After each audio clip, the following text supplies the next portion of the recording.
What's up, guys? In today's video, I'm going to be talking about a topic that a lot of people seem to have like a pretty hot topic about, or just like a debate about, and it's going to be the niche versus designer topic. And this is coming from someone that has pretty much a split, I would say almost 50-50 on niche designers, and including, will separate the designer and high-end designer. I'll tell you exactly where I'm at with this debate. A lot of people like to say that designer fragrances are better. A lot of people say niche fragrances are better. And that's just kind of how it goes. So I'll talk about what I have right now. So like I did count all my fragrances. I took see exactly what I had.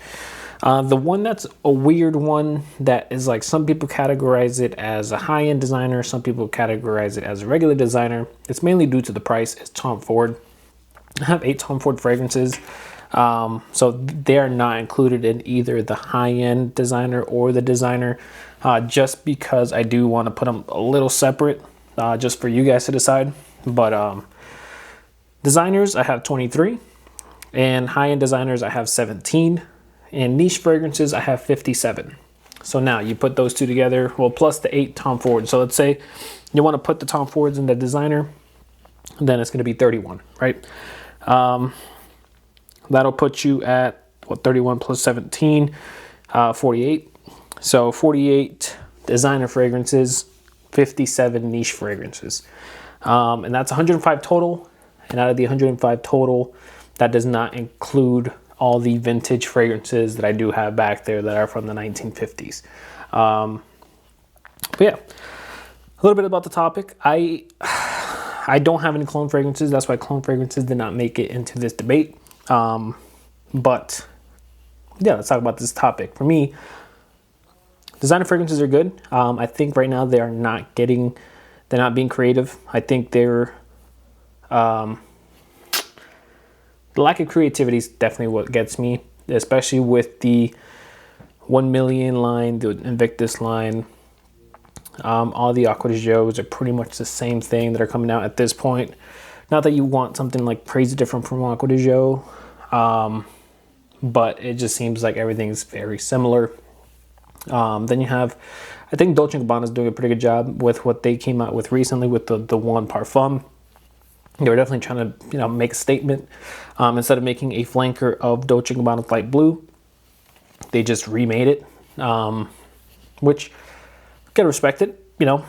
I'm not the biggest fan of light blue, but they remastered it, or they remade it, and they still kept it in the same price point. So you can still find it on discounters for like what you could find it before, which is insane because it's a new fragrance that you're finding for that price still. I've meant to pick up a bottle, but I have not. But yeah, so let's talk about the designers. That's the main reason why designers are just not my choice. I think if they got a little bit more creative, they could be, especially what you're getting for like the price point. But at the same time, they're making fragrances that they want everybody to like. So their sales are on volume, so they're trying to get as many people to buy the fragrances. So obviously they're going to make it not generic, but pretty generic. Then you have your high-end designers. High-end designers, for me, I actually do enjoy more. So like, well, let's talk about my favorite regular just designer fragrance that I just picked out. It's one of my favorites. It's what made me switch from cologne fragrances to designers. It was Dior Cologne. Something simple, less than $100 you can find it for. Yeah, really good fragrance, fresh. The quality in it in itself made me question everything about colognes.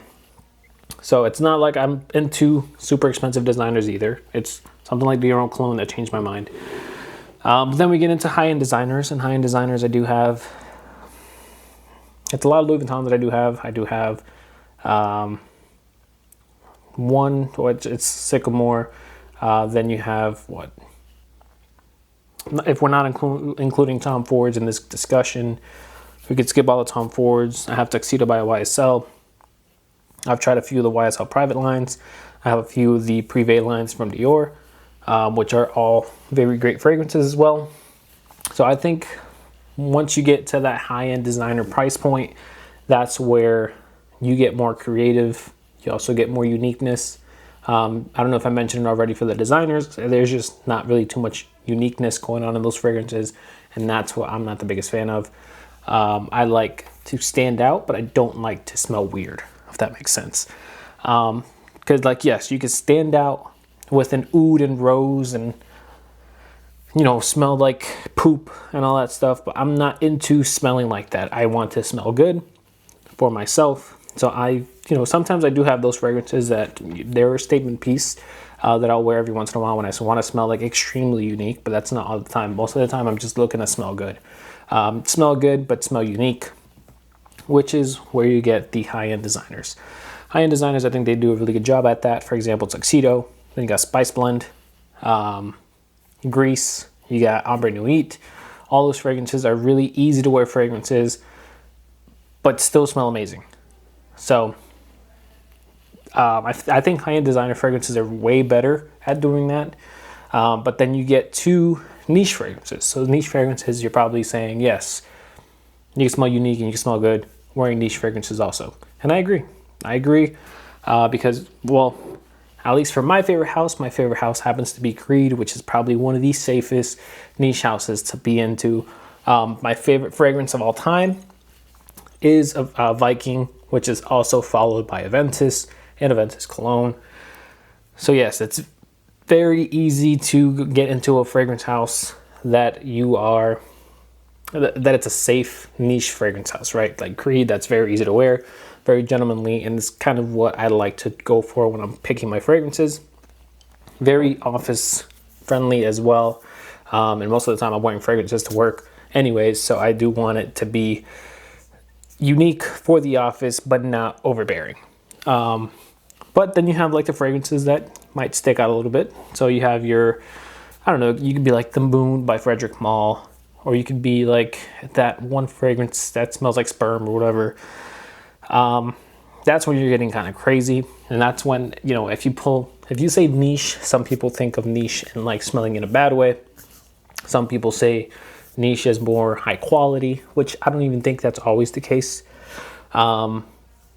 Just because I've smelled some niche fragrances, or maybe, I don't know if you would classify niche and indie houses in the same thing, which I guess an indie house could be a niche house. It kind of just depends what you're looking at. But some of the fragrances that I've smelled, like from niche houses, maybe you could go Mancera. Some of them don't really give you that quality, but obviously they're like $60 to $70 fragrances. So the quality is not better just because it's a niche fragrance. Whereas a designer fragrance, something like Dior Homme Cologne, obviously it's not the most natural smelling, but you could tell it's a pretty high quality fragrance. At least I assume it is from what I smell. And then high-end designers, I don't think, this might be somewhat of a like hot take. This might piss some people off depending on what you've smelled. But from what I've smelled, I haven't smelled a high-end designer that smells cheap. So is it because of the fragrance? Is it because I know it's a private line? Maybe. But I normally, even with niche fragrances that I've spent money on, I've smelled them, gotten rid of them because they might smell cheap, or maybe not cheap, but just like lower quality. Now, I'm not saying I have the best nose out there. It's just if something smells cheap to me or just smells very not well made, then I just tend to get rid of that stuff, because every time I wear it, I definitely think about it. Not because it smells like that to other people, but because I smell it and it bothers me. So for me, I first making this video, this is not a scripted video at all, so I thought I was just going to go straight with niche. I thought I was going to go with niche because high-end, or I was going to go with niche because of my favorite house is from Creed, right? No, my favorite house is Creed, as well as I have my Amouage fragrances that I really do enjoy. my Guerlain's fragrances that I really do enjoy as well. Well, you know what? I might pick. I'm definitely gonna pick niche first. To me, niche is, at least the niche I have, is better. Or I would go niche before I go high-end designer. But high-end designer is very close up there, especially with the fragrances that I do have. Like, I do have a lot of, I have the Louis Vuittons, I have the Tuxedo, I have Sycamore. If you want to put the Tom Ford fragrances in there, you can put Tom Ford fragrances in there. But I would say it's neck to neck. Like, to me, top would be niche and high-end designers for uniqueness and being able to smell good. But I think designers are definitely at that number 3 spot. If we want to add clones in here, I put clones definitely at the number 4 spot, but designer fragrances are definitely at the number 3 spot. Number 4 spot wouldn't even be clones. It would be cheapies. Like, if you want to like really separate it out, I would probably put number 1 would be high-end designer. I'm sorry. Niche fragrances at number 1. Number 2 would be high-end designers. Number 3 would be designers. Number 4 would be cheapies. Number 5 would be clone fragrances. Clone fragrances at 5 primarily because you get a lot of cheapies that, just because they're cheapies, I think they're still better made than the clone fragrances. And on top of that, they're their own thing compared to clone fragrances that's just trying to copy something else or smell like something else. Yeah, and that's just sometimes what happens with a fragrance that's been out for a while. For example, like Dolce & Gabbana Light Blue. Still a really great fragrance. It's just been out for a while. The market's not really there for it to be like over $100. So they're not selling it at that price point to still get the volume sales. It makes sense. But yeah, I was gonna go niche. Then I kind of paused there because I thought I was gonna go with high-end designers. But I think I still have to go with niche, because when I started listing out like the Guerlain's, the Creed, which Guerlain and Creed are pretty much like close to being my favorite. Or Creed for sure is my favorite house. Guerlain's definitely up there. Amouage, it's a hit or miss with Amouage. Like, it's not that it's a bad house, but it's just like sometimes I really love them, some I really hate, some I question for a while, and then I just get rid of them. But at least they're interesting. Let's see, what else do we have? Like, high-end designers, it's also some of them that are like, maybe I'm not going to spend the money on them. It sucks that they're sometimes harder to find, and like, you can't really get them on discounters. You have to find them directly retail, which for me is completely fine. It's like an added experience for those fragrances specifically. Like, if I'm not getting it online, which, you know, you get the whole presentation and you get the, you know, they sucker you in with the packaging and the free samples and all that stuff. If you have to buy it online, normally I try to get mine through, like, at a store. Like, if I have to pay retail for it, I'd rather be buying it in person than getting it online. Why? Just because it's something I could, for the same price, I could just be in the store and get it same day rather than wait for the shipping, and hopefully no one steals my package. And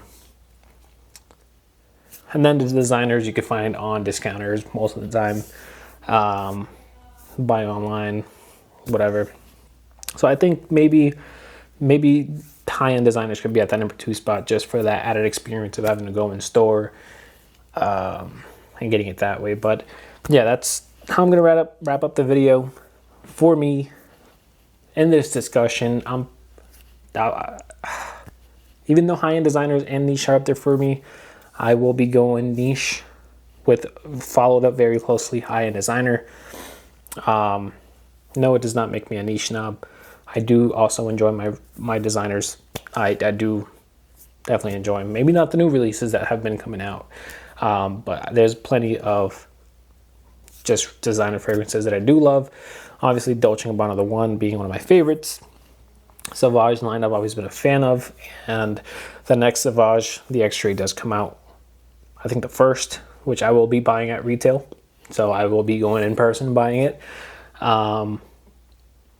But yeah, unfortunately, every other house that every time I look, not that I look down at a house, but I'm just kind of disappointed every time I smell something from like a designer house, or just from a fragrance house. It just always ends up being a designer house.